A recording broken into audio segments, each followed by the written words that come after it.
आखिर क्या कारण है कि 1949 में प्रकाशित होने वाला एक उपन्यास आज भी लोगों के बीच इतना लोकप्रिय बना हुआ है? जी हाँ, गुनाहों का देवता।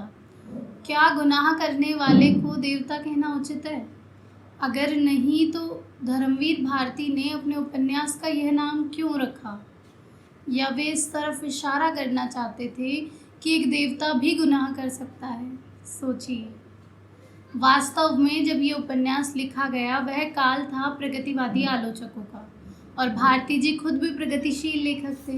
वे कई संस्थानों से सिर्फ इसलिए इस्तीफा दे चुके थे क्योंकि उन्हें बंद कर या विशेष दायरे में रहकर काम करना पसंद नहीं था। अब बात करें उपन्यास की तो भारती जी लिखते हैं, इस उपन्यास के नए संस्करण पर 2 शब्द लिखते समय मैं समझ नहीं पा रहा हूँ कि क्या लिखूँ। अधिक से अधिक मैं अपनी हार्दिक कृतज्ञता उन सभी पाठकों के प्रति व्यक्त कर सकता हूँ जिन्होंने इसकी कलात्मक अपरिपक्वता के बावजूद इसको पसंद किया। आगे वो लिखते हैं कि मेरे लिए इस उपन्यास का लिखना वैसा ही रहा है जैसा पीड़ा के क्षणों में पूरी आस्था से प्रार्थना करना। उपन्यास की शुरुआत होती है इलाहाबाद या यूं कहे प्रयागराज के मानवीयकरण से। लिखा है कि इस शहर में हर जगह एक स्वच्छंद खुलाव, एक बिखरी सी अनियमितता है। यहाँ बनारस की गलियों से पतली गलियाँ और लखनऊ की सड़कों से चौड़ी सड़कें हैं। फिर वार्तालाप शुरू होता है ठाकुर साहब और कपूर का। कपूर माने चंदर कपूर, जो उपन्यास का नायक है, जिसकी अंग्रेजी बहुत अच्छी है, जो नायिका के पिता की मदद करते हैं और बेहद शर्मीले हैं। लेकिन जब वो बीए में फ़र्स्ट आए तो उन्हीं की यूनिवर्सिटी के इकोनॉमिक्स डिपार्टमेंट ने उन्हें इकोनॉमिक्स मैगज़ीन का एडिटर बना दिया। फिर वो एमए में भी फ़र्स्ट आए और उन्होंने रिसर्च चुनी। ठाकुर साहब और चंदर की बातचीत के बाद सुधा आती है, जो उपन्यास की नायिका है, और कहानी नया मोड़ लेती है। सुधा एक साधारण सी दुबली पतली सी नाटी सी लड़की है जो दिखने में बहुत सुंदर नहीं केवल सुंदर है और बातचीत में दुलारी। चंदर और सुधा एक दूसरे को तब से जानते हैं जब से चंदर पढ़ने के लिए अपनी माँ से झगड़कर प्रयाग भाग आया था और डॉक्टर शुक्ला, जो सुधा के पिता है, उसके सीनियर टीचर थे। सुधा भी अपनी बुआ के घर से 7वीं पास करके अपने घर आ गई थी।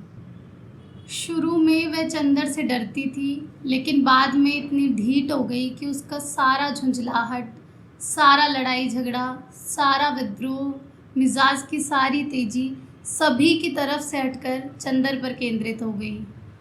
और वहीं से शुरू होती है दोनों के अनुराग की कहानी। भारती जी लिखते हैं, प्रेम एक सनातन भूख है जो न बुझ पाई है न बुझेगी। कोई युग विचारधारा आए, गुटबंदी आए, प्रचार प्रोपेगेंडा आए, इस सत्य की हत्या नहीं कर सकते। चंदर और सुधा के बीच प्रेम है। चंदर नए मध्यम वर्गीय वैचारिक मूल्यों को धरातल पर लाने की कोशिश कर रहा है, लेकिन आत्मसात नहीं कर पा रहा। पुरानी रूढ़िवादियों ने उसे लाचार बना दिया है।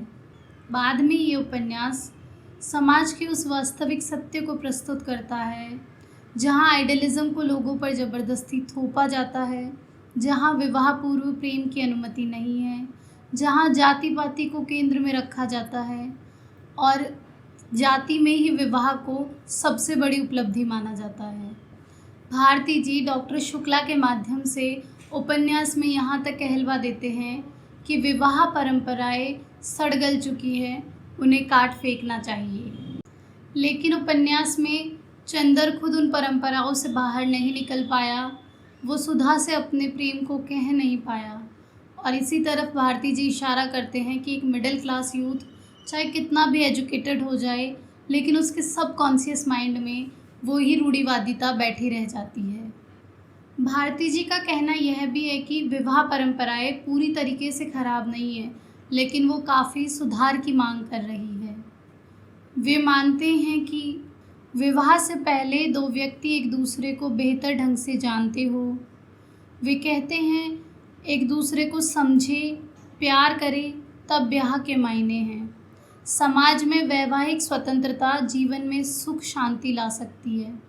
अगर दो विभिन्न जाति के लड़के और लड़की जिनका अपना मानसिक संतुलन ठीक है तो उन्हें क्यों न प्रेम विवाह की इजाज़त दी जाए।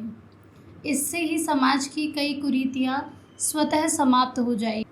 सवाल ये उठता है कि जब इन दोनों के बीच इतना सच्चा प्रेम था तो कुछ अच्छा परिणाम हुआ या नहीं।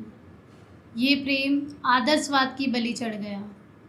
ये यूथ के बीच इतना पॉपुलर होने वाला नॉवेल और इसके मेन एक्टर एक्ट्रेस एक दूसरे को अपनी फीलिंग तक एक्सप्रेस नहीं कर पाए, जिस तरफ कभी किसी का ध्यान ही नहीं गया। हम इसका एग्जाम्पल बहुत देते हैं कि चंदर और सुधा का प्रेम ऐसा था, पर हमने कभी इसकी तरफ ध्यान ही नहीं दिया कि वो एक दूसरे को एक्सप्रेस तक नहीं कर पाए। बाद में चंदर किसी और महिला के संपर्क में भी आते हैं जिनका नाम पम्मी है, लेकिन वहाँ कोई अभद्रता नहीं दिखाई गई है। सुधा का विवाह कैलाश नामक व्यक्ति से होता है, लेकिन वो अंतर्मन से इस विवाह को स्वीकार नहीं कर पाती। धीरे धीरे उसकी शारीरिक हालत बिगड़ने लगती है और ये निश्चल प्रेम बलिदान के परवान चढ़ जाता है। चंदर सुधा की ही कज़िन बिनती से सुधा के ही कहने पर औपचारिक विवाह कर लेता है और उपन्यास का अंत हो जाता है। जहाँ इस उपन्यास में कहीं लगता है कि आइडलिज्म ज़बरदस्ती थोपा जा रहा है, वहीं अंत में लगता है कि रियलिज्म या यथार्थवाद चरम पर पहुँच गया। जैसे लिखा भी है कि सच्चा प्रेम अधिकार की भाषा नहीं बोलता, वह जीता है त्याग और समर्पण में। लेकिन रुकिए, उपन्यास हमें बताना क्या चाहता है? उपन्यास हमें बताना चाहता है कि सामाजिक बंधन के जाल में फंसकर प्रेम कभी सफलता की सीढ़ी नहीं चढ़ पाता और प्रेमी सुधा की भांति धीमे धीमे प्राण त्याग देता है।